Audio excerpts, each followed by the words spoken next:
Hello students, welcome back to my YouTube channel, The English Teacher. Today you are joining with the second part of informal email writing.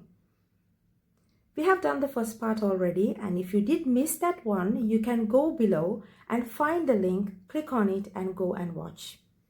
In the first part, we have already discussed the basic structure of this email and the language and the paragraph alignment, and then how our writings are being marked. And even I have given you a tip, a way to practice this question.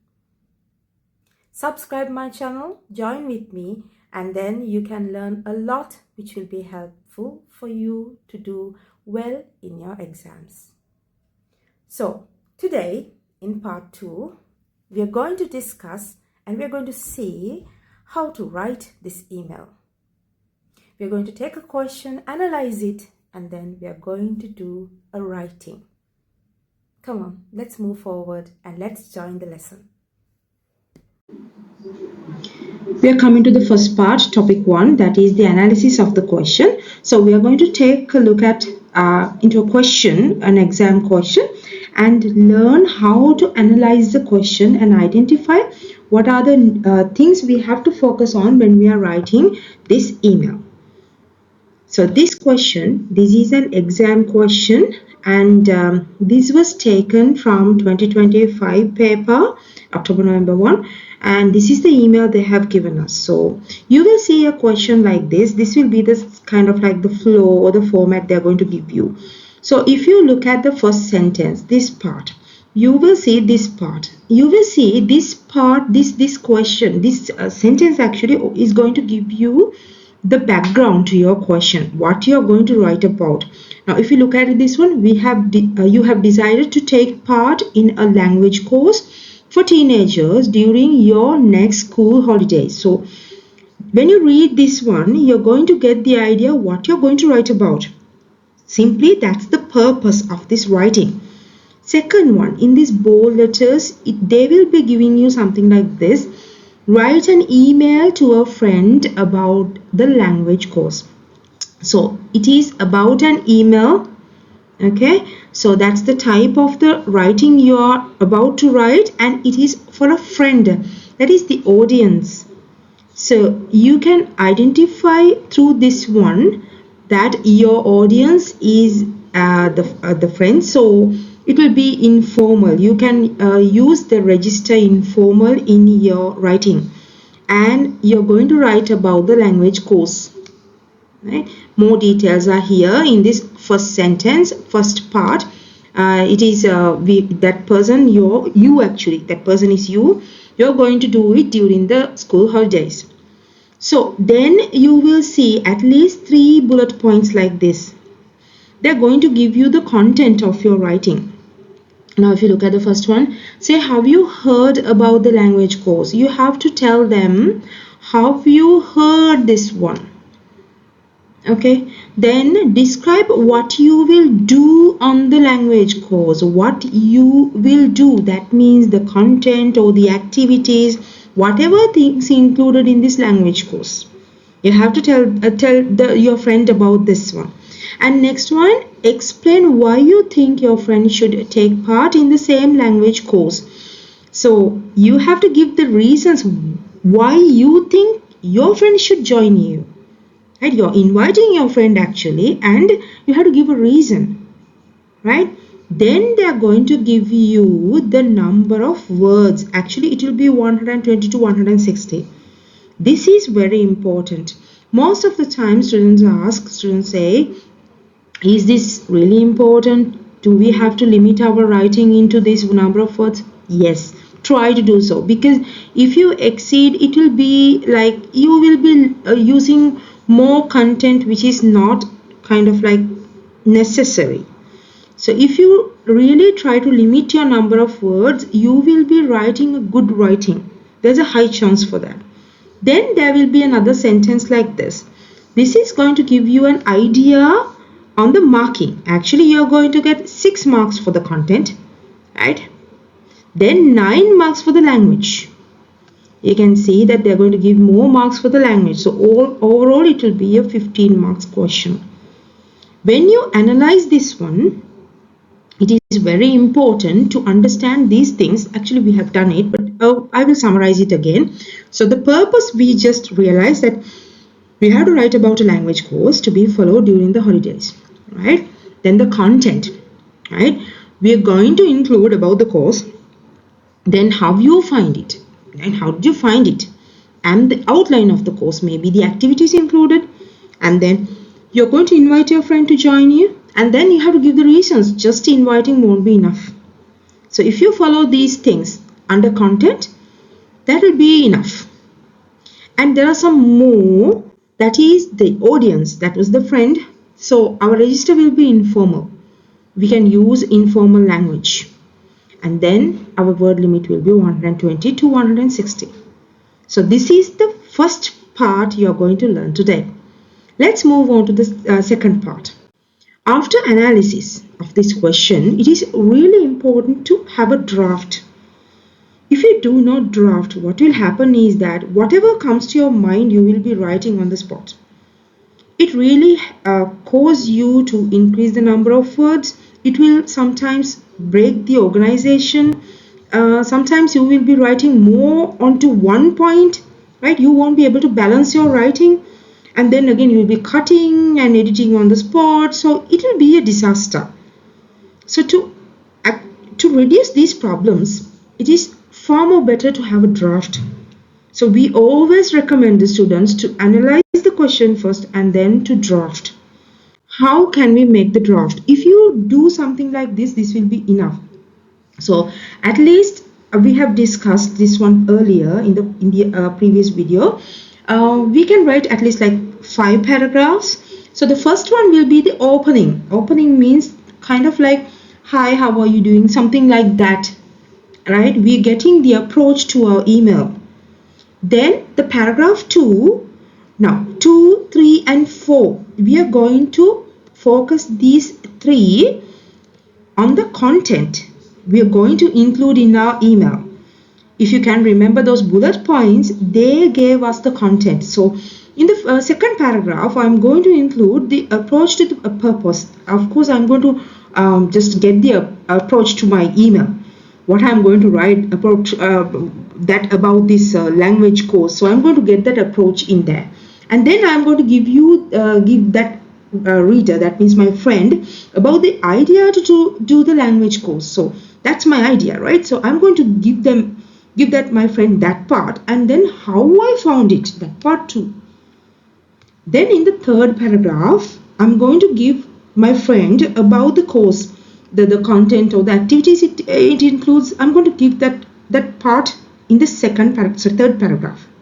Next paragraph, fourth paragraph, I'm going to go and invite my friend to join with me.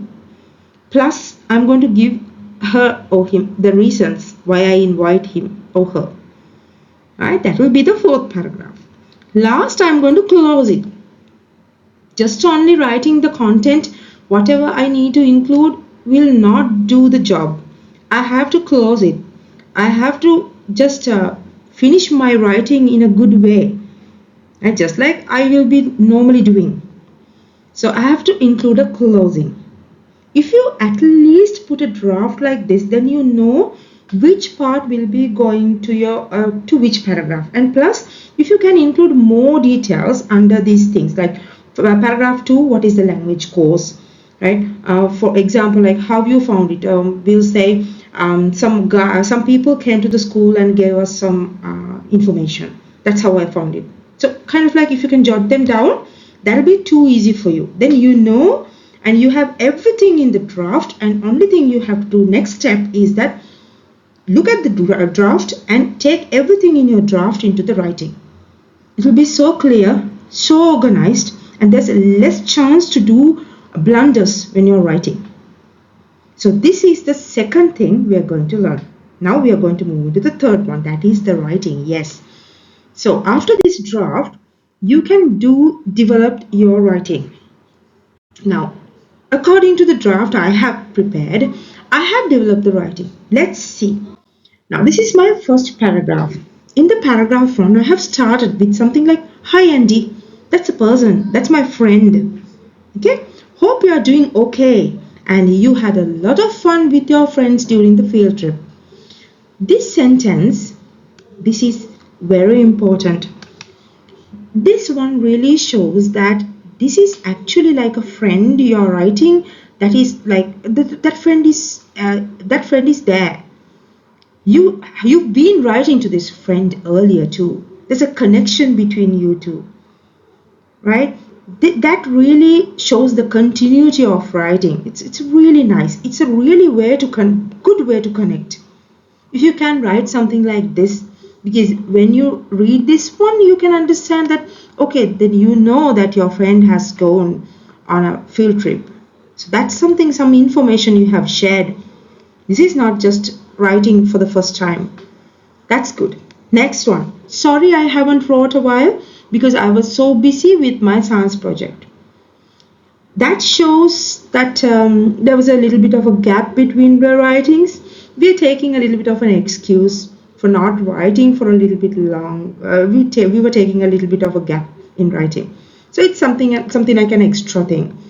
This is going to be my first paragraph. This first paragraph is very good because it shows the continuity and it shows the connection between the friends and everything. And it is getting a good approach to my writing. Right, let's move into the second paragraph. Paragraph 2.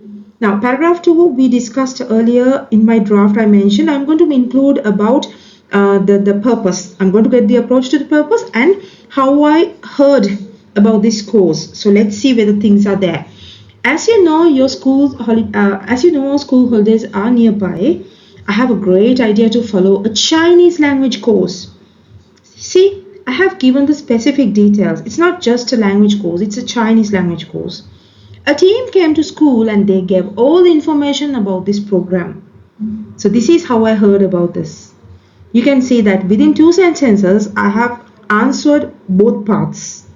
Let's move on to the third paragraph. Paragraph 3, I have mentioned earlier, in the paragraph 3, I'm going to mention about the activities or the content included. The course is residential one and we have to be there for 2 weeks. That's the duration. Most of the teachers are native Chinese and they will teach us to read, write as well as to speak. The best part is that they're going to have bonfire every night. We'll be singing, dancing and enjoy in the best possible way. I think you can't see this one. It's the best possible way. So that gives a kind of a rough idea about the course, about the things we are going to do. That was there. You had to answer. You have to answer that part too. What you're going to do there, what you're going to learn there. So kind of a rough idea is there. That's my paragraph 3. So let's move on to paragraph 4. And here what I'm going to do is that I'm going to invite my friend and I'm going to give reasons. Okay, let's see whether things are there. As this is a great opportunity, I think you should join with me. Right? This is my friend, so I can say it in that way. It's fine. I don't have to say, I cordially invite you. No, that's the register. We are writing informal language. We are using informal language, so we can write it in this way. No problem. They're going to give half scholarships and we can try that for that too. Right? I'm giving a reason. Come on, they're giving half scholarships. Why don't you join with me so that we can apply that? That's a good reason, right? So even you can add something like that. You too like to learn Chinese. You were talking about Chinese, learning Chinese for long back. So why don't we join? Why don't you join? Something like that you can add too. Okay? Then I'm moving to the last one. Closure. Anyway, let me know if you want to give it a try. We should meet and then I can give you the leaflets they gave me. I'm closing it in that way. We can meet and then I will give you the leaflets. Best wishes, Jalim. I'm finishing it in this way. I'm giving my name and everything under best wishes. And then I'm finishing, you just give it a try and let me know, something like that. You can even finish it with something, some more phrases are there, some more things are there. We're going to discuss them too in future. And at least if you can finish it in this way, that'll do. So if you think about this whole writing, right? If I analyze it, how much marks I'm going to get? Let's see. Okay. if you think about the content, we discussed that we're going to get 6 marks. So for that, there are two things they are going to check. We discussed this part 2 earlier. The task fulfillment. Yes, the task was fulfilled. We have answered every aspect they mentioned in that question. And ideas are developed. Yes, ideas are developed. We have developed few ideas, and we have given them some new things, some things we think which will be suitable for this writing. And language, yes, we use the informal register. Yes, this is well organized because we just divided every paragraph and we gave our ideas in a very organized manner, very well, nicely.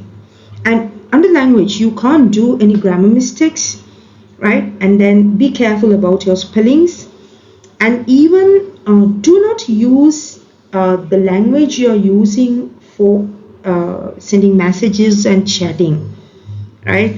Certain things are not acceptable. You can lose, you definitely are going to lose marks for language. So if you do follow them, you can get a good mark for this particular part. So today we have discussed 3 things. 1, the analysis of a question, how to analyze the question. Then we built a draft, and following the draft we have prepared a sample answer. So if you follow these 3 steps in your exams, in writing emails, I can assure you that you can get a good mark for that question.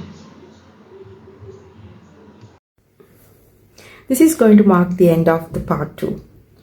Hope these videos have helped you, and hope you can now write informal emails perfectly. Practice well. Keep the things in your mind, whatever you have learned from these videos, and then focus and write. Read your answers again and again, do corrections, and if you have any doubts, anything you want to clarify, you can comment and get the answers from me. Subscribe my channel to get more, to learn more. See you next time.